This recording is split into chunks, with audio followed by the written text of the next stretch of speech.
Human rights protection cell Andhra Pradesh వారి ఆధ్వర్యంలో Rajahmundry press club నందు విలేకరుల సమావేశం నిర్వహించడం జరిగింది। ఈ కార్యక్రమంలో సంస్థ ప్రెసిడెంట్ అయినటువంటి ఎస్కే అహ్మద్ అలీ ఈ హ్యూమన్ రైట్స్ ప్రొటెక్షన్ సెల్ ఆవిర్భావం గురించి, ఈ సంస్థ ద్వారా చేసిన చేయబోవు సేవా కార్యక్రమాల గురించి వివరించడం జరిగింది। అలాగే వైస్ ప్రెసిడెంట్ అయినటువంటి ఎస్కే సిరాజుద్దీన్ కూడా రైట్ టు ఇన్ఫర్మేషన్ యాక్ట్ గురించి, ఈ సంస్థ ద్వారా చేసే అవగాహన కార్యక్రమాల గురించి చెప్పడం జరిగింది।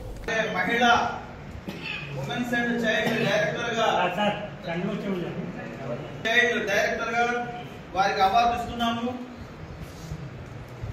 అలాగే దుర్గా సరణి మేడం గారికి ఉమెన్స్ అండ్ చైల్డ్ డైరెక్టర్ గా వారికి అవార్డు ఇస్తున్నాము। బిందు చౌదరి గారికి అవార్డు ఇస్తున్నాము।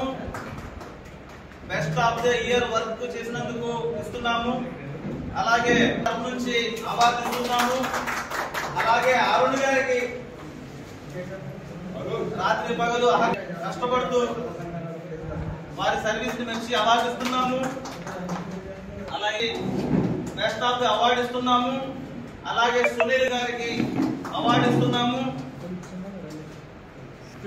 రాత్రి పగలులో ఉన్న వారికి ఆదుకుంటూ సమయము సందర్భం చూడకుండా మంచి సర్వీస్ అందించిన ప్రతి ఒక్కరికి కూడా మన human rights protection cell chairman గా మరియు సిరాజ్ గారి ఆధ్వర్యంలో మా టీం తరఫు నుంచి అందరికీ కూడా best of the work human rights నుంచి అవార్డ్స్ టీమ్ లో దుర్గా చరణి మేడం గారు, అలాగే శ్రీమతి కళ్యాణి మేడం గారు, మహిళా చైర్మన్ గా ఉమెన్స్ అండ్ చైల్డ్ చైర్మన్ గా మన శ్రీమతి ఉన్నారు।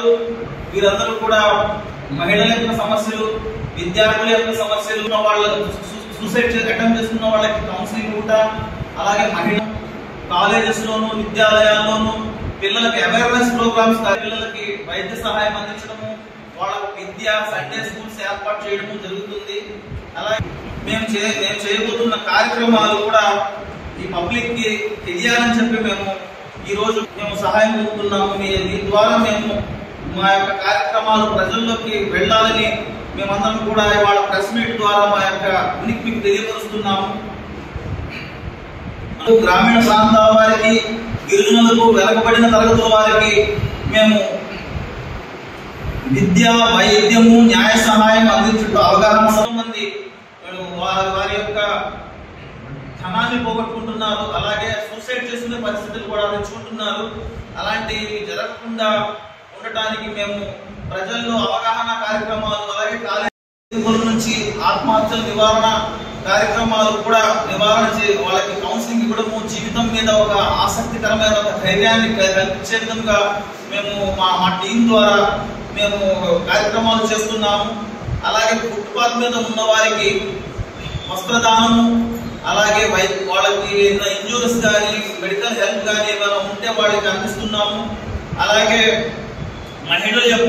మహిళల స్కూల్స్ నందు జరుగుతున్న ర్యాగింగ్స్ కానీ, లైంగిక వేధింపులు కానీ అటువంటివి జరగకుండా మేము వారికి అవగాహన కార్యక్రమాలు చేస్తున్నాము।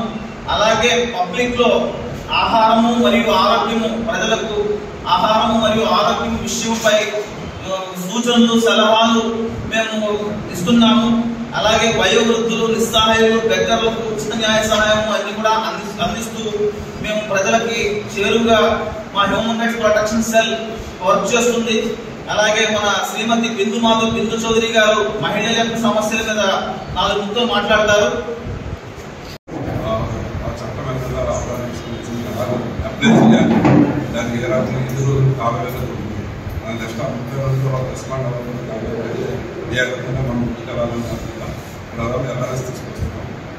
సోషల్ వర్క్స్ కూడా బాగా చేస్తుంది గవర్నమెంట్ హాస్పిటల్స్। అలాగే బెగ్గర్స్ కి ఆ బెగ్గర్స్ పర్మనెంట్ షెల్టర్ కావాలని కమిషనర్ కలిసి మన రిప్రజెంటేషన్ ఇవ్వడం జరిగింది। మొత్తం వర్క్ చేసాం, డెవలపర్ 150 మంది వచ్చారు। వాటి కమిషనర్ మా టీం అంతా కలిసి దాని మీద కూడా ముందుకు వెళ్తున్నాం। మన రాజ్యాంగంలో హ్యూమన్ రైట్స్ తయారు చేయడానికి కూడా అది బేసిక్స్ అన్నమాట। అయితే హ్యూమన్ రైట్స్ ఎవరితో మనం పోరాడి హ్యూమన్ రైట్స్ సాధించుకోవాలంటే అది విషయం తెలుసుకుంటే చాలా చిత్రంగా ఉంటుంది। విషయం ఏంటంటే ఏదైతే గవర్నమెంట్ ఉందో ప్రజల యొక్క సంక్షేమం కోసం, ప్రజల యొక్క అభివృద్ధి కోసం పాటుపడేటువంటి గవర్నమెంట్, అంటే గవర్నమెంట్ ఏమి కాదు, మనతో ఎన్నుకోబడేటువంటి ప్రతినిధులే. ఆ గవర్నమెంట్ కి ఎగ్నెస్ట్ గా మనం ఇంప్లిమెంట్ చేయడానికి హ్యూమన్ రైట్స్ కోసం పోరాడతాం.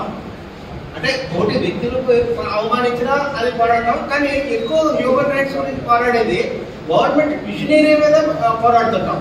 అంటే ఇది ఎందుకు వస్తుందంటే విధి విధానాల్లో హ్యూమన్ రైట్స్ ఉల్లంఘన చేసినప్పుడు, అంటే ఎక్కువ గవర్నమెంట్ తరఫు నుంచి ఉల్లంఘన చేసినప్పుడు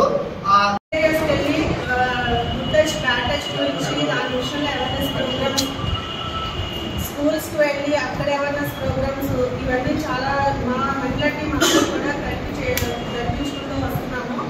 ఈ విషయంలో కూడా మేము చాలా వరకు అంటే 18 years బిలో వాళ్ళకి కూడా మ్యారేజెస్ చేస్తున్నారు. సో వీళ్ళు బయటికి రాకుండా లోపలే జరుగుతుంది అంతా. కొంతమందికి కొన్ని అవగాహన ఉంది వీటి వల్ల వివాహం విషయంలో, చాలా వరకు లేదు. సో ఈ విషయంలో కూడా మా వరకు కంప్లైంట్స్ వస్తున్నాయి. వీళ్ళు ఏంటంటే పోలీస్ స్టేషన్స్కి వెళ్ళి వీళ్ళు నేరుగా కంప్లైంట్స్ ఫెయిల్ అయిపోతున్నారు. పేరెంట్స్కి భయపడి చెప్పలేకపోతే ఇలా జరుగుతుంది. ఈ విషయంలో నా వరకు నాకు కంప్లైంట్స్ వస్తే నేను ఆ విషయంలో వాళ్ళతో మాట్లాడి, వాళ్ళ పేరెంట్స్తో మాట్లాడి వాళ్ళకి ఒక అవేర్నెస్ కలిగించి వాళ్ళని CWC వాళ్ళకి హ్యాండ్ బ్యాక్ చేసి వాళ్ళ విద్య విషయంలోనేంటి, వాళ్ళ ఫ్యూచర్ విషయంలోనేంటి వాళ్ళకి ఒక గైడెన్స్ ఇవ్వడం జరుగుతుంది. నెక్స్ట్ బెగ్గర్ కేసులు కూడా అలానే ఉన్నాయి. బెగ్గింగ్ చేసుకుంటూ చిన్నపిల్లలకు కూడా బెగ్గింగ్ విషయాల్లో ఉంచడం జరుగుతుంది. ఆ విషయంలో కూడా వాళ్ళకి కూడా ఒక అవేర్నెస్ కలిగిస్తున్నాం మా మహిళా టీం అంతా. ఇంకొకటి ఏంటంటే చిన్నపిల్లల్ని సేల్ కూడా పెట్టేస్తున్నారు ఇదే బెగ్గింగ్ నుంచి. సో ఆ విషయంలో కూడా మనకు తెలిసి మాకు వచ్చిన కంప్లైంట్ ప్రకారం వాళ్ళ దగ్గరికి కూడా వెళ్ళి వాళ్ళని సేవ్ చేసి CWC వాళ్ళకి అప్పగించడం జరుగుతుంది. ఈ విధంగా మా హ్యూమన్ రైట్స్ నుంచి మేము చేస్తున్న